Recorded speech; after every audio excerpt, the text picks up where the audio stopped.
Why, hello, Internet. My name is Prunk, and today we're talking about week 2 of our Yu-Gi-Oh! League format. That is right, we have survived 2 weeks, and now we are moving from Yugi Kaiba format to Legend of Blue Eyes.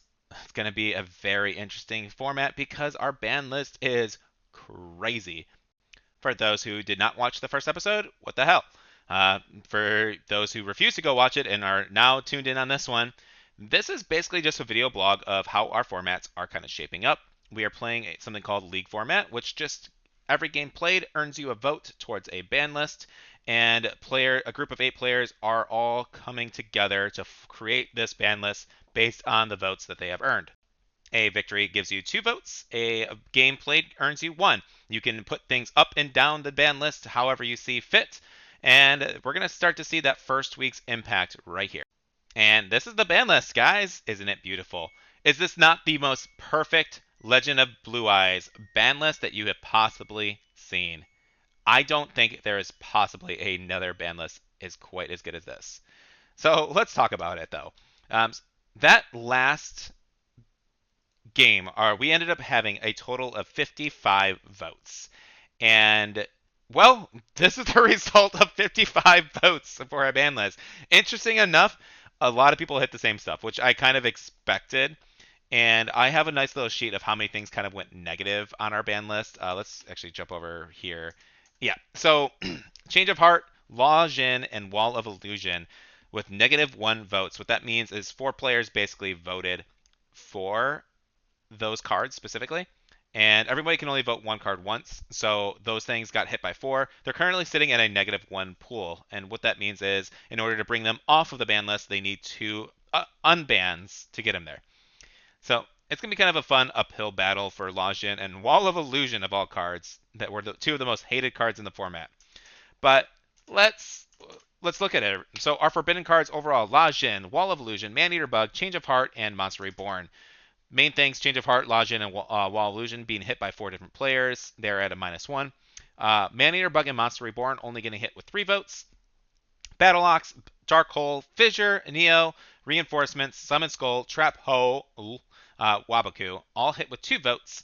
And some players opting in for just 1 vote on things like Card Destruction, Dispel randomly, Dragon Zombie, Giant Soldier of Stone, Hane Hane, Invigorate. If you guys saw my deck profile, then you know why. So I got some hate for that one.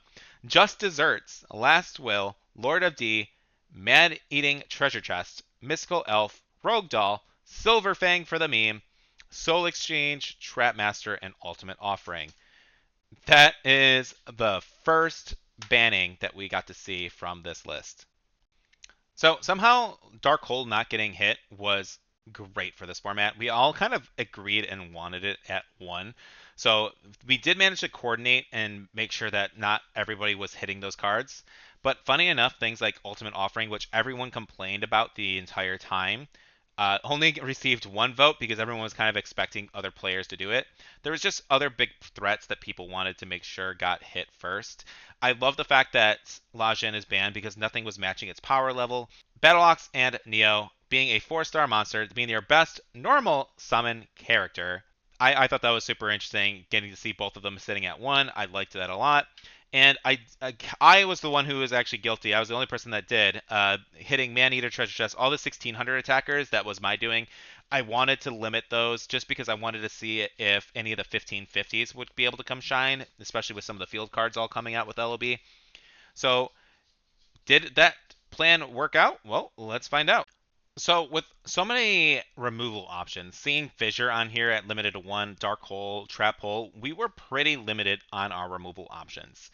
And we decided with LOB we were going to release some of the video game promos as well. I figured Acid Trap Hole would be a big card to be, but I was wrong. The first game I didn't even think about Metal Morph, but oh my god, this card was a staple. This unfortunately took out all the ideas I had of like building field cards or field decks and some of the equipped cards that were in it. Threw it all completely out the window because Metal Morph outclassed every single one of them. And it kind of blew my mind too because nobody talks about how powerful this card was in early Yu-Gi-Oh at all. I do not see this card in any format library deck lists. This card was insane. So for those who don't know what Metal Morph it does, target one monster on the field and equip this card to that card. It gains 300 attack and defense, and if it attacks, it gains attack equal to half of the attack of the target during damage calc only.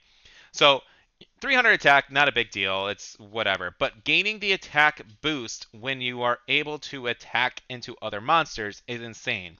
So, for example, let's say you have Dragon Zombie on the field who has 1600 attack. You are targeting or let's use somebody cheaper. Let's use Silverfang.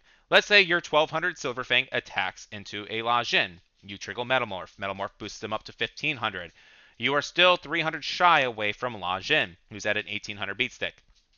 Metalmorph then says gain half of La Jin's attack and add it to Silverfang. So Silverfang gains 900, half of 18, and becomes a 2400 attack character during damage calc to trade over La Jin. Metalmorph allows the favorable trade of every card in the format, or almost every card in the format. You're just consistently able to outpower it. I don't think there was ever an example of somebody doing the math wrong and getting less value or less attack boost compared to their monster that was equipped with this card. Metalmorph became a 3 of staple in every deck, and this card single-handedly warped the format and became the powerhouse, making sure that Remove Trap was actually a card that people had to play in order to get remove this actual equipped card. So let's talk about some of the deck lists that we got to see. As kind of expected, because of the lack of 17s and 18s, those were kind of meant to be used as a finisher almost. You're baiting out a bunch of the weak stuff, trying to get rid of their trap holes and traps or power cards. But because we are playing now with LOB cards, we did end up getting triple Dark Hole, triple Pot of Greed, and obviously if you like Pot of Greed to Pot of Greed to Pot of Greed, you're at a huge card advantage, but it wasn't as game breaking as many would think. A lot of the times you still only you had limited options on your resources. But this is kind of like the stock list of what most people were kind of considering here. This was just a straight beatdown deck playing triple Metamorph. Acid Trap Hole people thought would be really strong still. We can go over to something like this list, a little bit tinier for some reason. Let me zoom in. And like right here, this one was designed to be more of, again, a Fiend beatdown deck. It's a little messy. Acid Trap Hole is this card right here that's weirdly blurred, but again, triple Metamorph. Playing it with the Dark Swords, 2 of those, playing Yamis for the Field Spell. This is kind of what I was more expecting to see, just dark good stuff originally. And it did all right. It wasn't anything too crazy again, but Dark Beatdown was always neat. We look over at another beatdown deck. This one focusing on Aqua Mador a little bit more, getting a boost with Yumi and like Great Shark. So that way the Shark was actually the better vanilla in this format, because this could become your 1800 who could swing over the 17s. And not many people, most people were opting into the dark stuff because there's more consistent dark things. So this was a really good list as well. Alternatively, I do see like the Mountain in the side deck playing the Skull Red Birds. Again, just something to trade over. If somebody was on fish stuff, then you can side out some of the darker stuff and then play the mountains instead. Again, another Fiend deck, Fiend Beatdown Equip. A lot of people kind of opted into the Fiend Beatdown stuff, which is kind of neat. But again, triple Metamorph, definitely format wiping. There's one thing I wanted to kind of show off, and there was, again, another more of a dark beatdown deck. Triple Acid Hole was pretty popular. This deck right here, the Salamandra. We did get video game promos. Salamandra was among one of them. And this Salamandra is unique where it was giving 700 attack boost to fire type monsters. Nothing that crazy. And the player didn't actually have Poly in the deck to actually fusion summon out the Flame Swordsman. This was ultimately, the Salamandras were there just for to give Fire Roku a nice little stat boost. But this deck overall just bricked really hard. I will say the reverse trap tech was very smart, because so many people on Metalmorph, it was just a good way to kind of counter that. And so many people were on equip cards and field cards. Reverse trap actually did play a pretty good role. It wasn't widely used, but this player did play this deck very well. I think there's some improvements that could have been used to this. Mainly just because the Salamandra only had like 3 targets in this entire deck, and you're playing 3 copies. We could have probably I think we could have warped it a little bit more. But interesting enough, they smoke screened into the Exodia pieces actually on this list. So they a lot of the fear was okay. Well, we have triple pot of greed, but card destruction is still live, and a lot of people were main decking it at it was two copies. Yeah, it's two copy. It was live at two copies, so people were afraid of like main decking it. So this player's goal was to smoke screen into Exodia. Hopefully, people side out the card destructions and go from there. That didn't happen for a lot of times. I don't think anybody actually is. I'm sorry. I got Exodia'd when the guy had like 26 cards left in his deck. I don't think it was this player, but it was one of the people who was. Yep, this is another Exodia smokescreen just in case.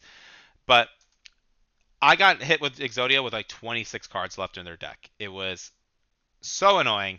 I was so pissed. I had full game control and just top deck's last piece of Exodia turned like 3 or 4 or something ridiculous. So that was frustrating. But overall, this is kind of what we expected. More beatdown equips cards and seeing a nice fire deck, which was interesting, or a fire equip card deck.